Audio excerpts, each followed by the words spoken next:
Hello, beautiful souls. I am Valeria Maritza at Healing Through You. I am an infinite being of light, and so are you. Today, I want to talk to you about love and acceptance. Loving and accepting ourselves just the way we are, right now, in this moment. Perfect, perfect, perfect, perfect. You are an infinite being of light. You are part of the divine. You are the divine itself. The divine is within you. And when we get to speak to ourselves in all of those infinite ways that our ego has learned to speak to us, that are demeaning, degrading, and giving us all of those low self-esteem, that is a learned behavior from when we were children and we were told that we were doing something wrong. Some of you know that I taught art at the elementary level and middle school level for 15 years. And one of the things that has come into my awareness for me to speak to you today is how I was very aware of the power that I had as a teacher when I spoke to the children. And so, always being positive and looking at the good in everyone is one of my gifts, being able to see the good in all. I would go around giving feedback to the kids on their artwork constantly, right? And as the kids got older, and I'm not talking about much older because, as I said, I taught elementary and middle school, but it started around third grade. Some of them, very few, it would start in second grade, but it would start in third grade with some kids, and then a little bit more in fourth. And then once you got to around sixth and seventh, and especially eighth grade, the percentage grew. And the percentage is the percentage of skepticism in the words that they were hearing. And so I would go around and find the best part of a child's work, and I would comment on it, and I would be genuinely happy and expressing this and excited about it because I was. And yet these children, some of them, the brave ones, would answer. And I say brave because, it's the conditioning, right? The conditioning of not speaking out. But they felt comfortable with me, and they would say, "What are you saying? This is not as good as you're saying. Or you're just saying that because you're the art teacher. Or you're just saying that because you have to." Wow. Wow, it broke my heart. It really did. Because it was true.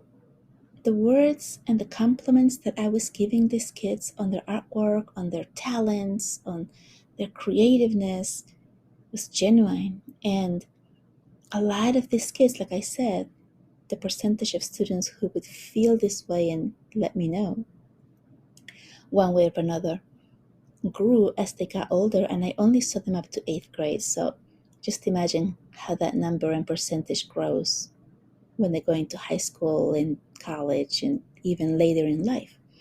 These are thoughts and beliefs, limiting beliefs that we gather as young children from hearing negative things towards us, towards our abilities, what we can do, what we cannot do, how we're behaving, all of these things. And the more that we hear these negative words towards anything that we do, believe, think of, the more that we believe them as true. See, as children, we cannot discern that when we're being told that we're doing something wrong, that is actually the other person's point of view. That's all there is. It is only a point of view. Everything is a point of view, isn't it? And so when the same type of point of view, which is negative, comes to us as children, and we do not know what to do with this information, we believe it. We believe it as true. And then when we hear someone tell you how wonderful, amazing, and divine you are, we have a real hard time believing it. A super hard time believing it.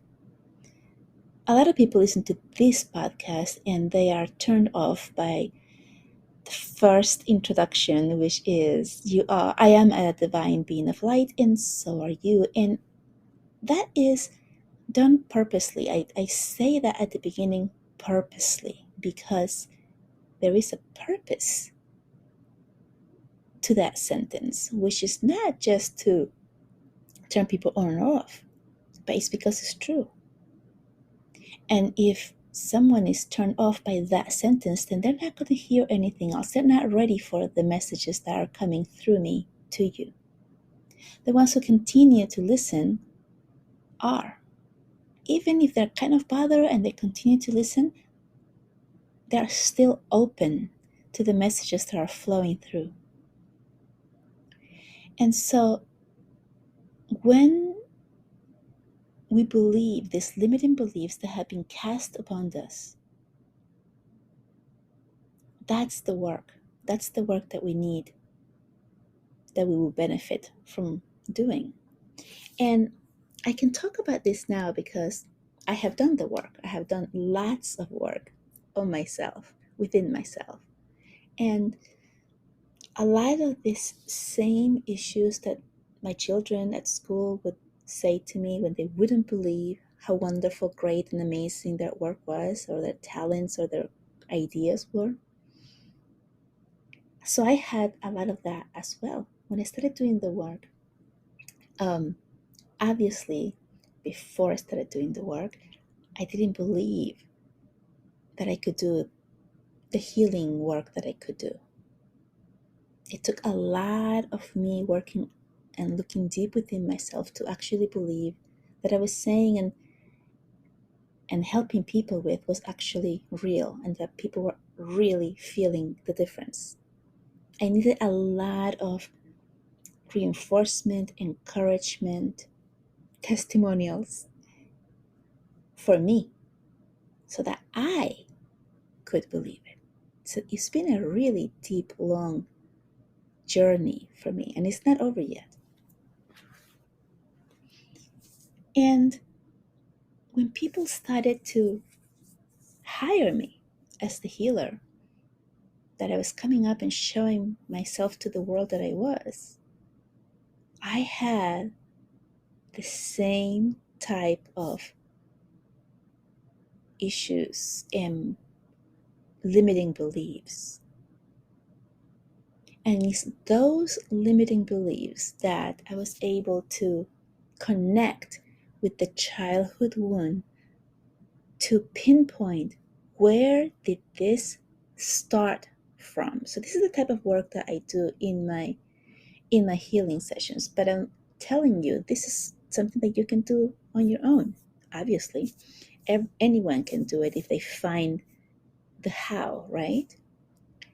And so if I found that someone told me that my work was powerful or good or life changing or whatever it was, whatever the client said, and I questioned it, I felt like, really? Did I really do that? Could I really help? Right? Anything, any thought that was contrary to what I was being told. Just like when I was telling the kids in my classes that their artwork was so incredibly amazing or on the right track, on so much better than before, or whatever it was that I said, and they didn't believe me. Just like that. And so I had to go back and think, when did I feel this before? Right? So you go back. When have I felt this before? And then you go back to, and experience a time where somebody else says something to you that you didn't believe or that you questioned yourself.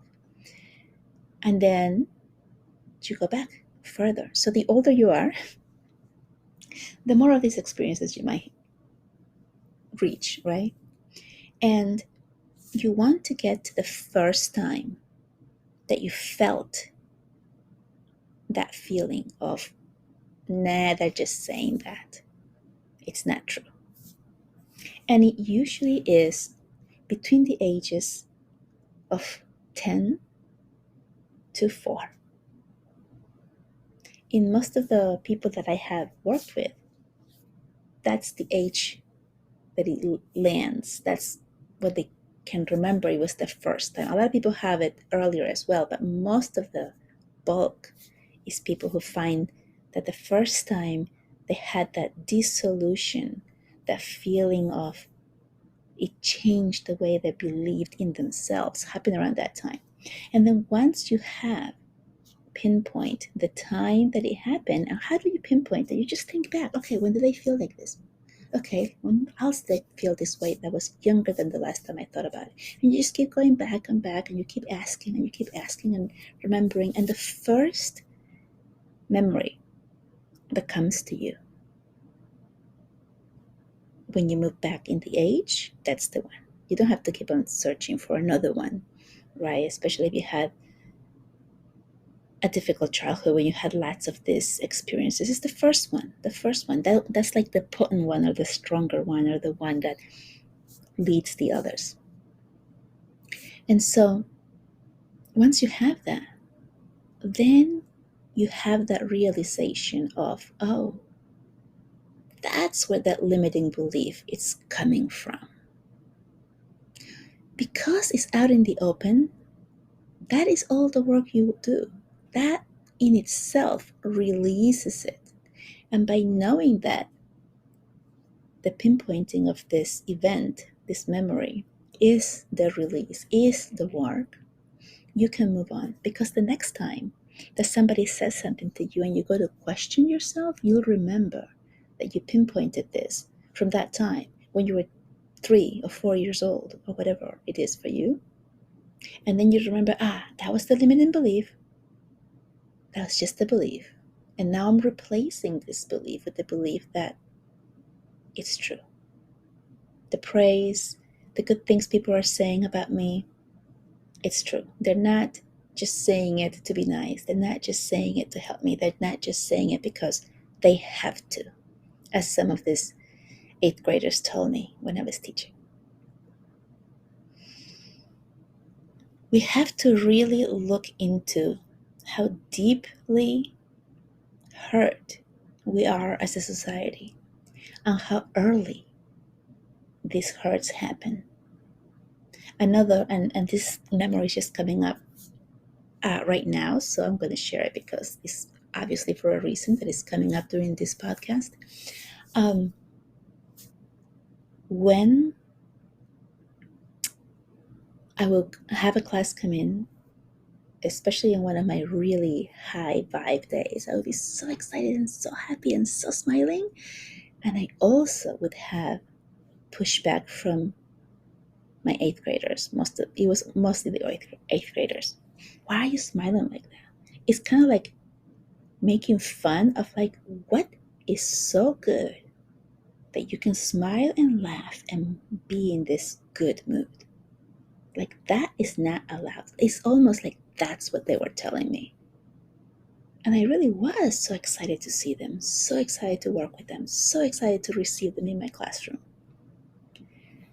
Yet they could not everybody, but the ones who were telling me, could not receive that type of environment. And now that I've done all the work, now I see it's because of how deeply hurt they were, and the trauma that they were carrying and bringing in, obviously from their childhood experience at home, right?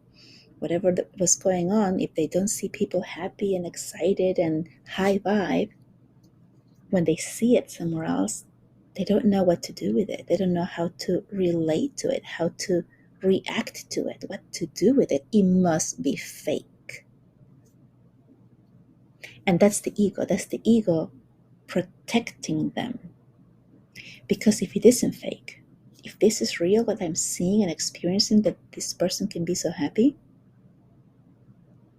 then there must be something wrong with the way that I am having the experience at home. So in order for that child to be protected by the ego, the experience had to be wrong, fake, and I have to say something to put it down. Does that make sense? How hurt are we as a society that starts so early in life? So that popped up to share in this episode. I want you to really look deeply into how you're speaking to yourself. What are your limiting beliefs? What is it that you're believing about yourself that is keeping you from showing up as the full divine being that you are? That is keeping you from leading the life that you want to be leading? From having the life that you are dreaming of? What is the limiting belief? So begin to think, right, what it is and pinpoint it by going back in time in your memories and figuring it out. This is the work that I do. This is how I did my own healing. And I did mine with support, and I continue to do it. But this is one of the ways to go back and figure out what it is that is stopping you. Finding what your limiting belief is. All right, I really am sending you so much love, so much courage, so many hugs.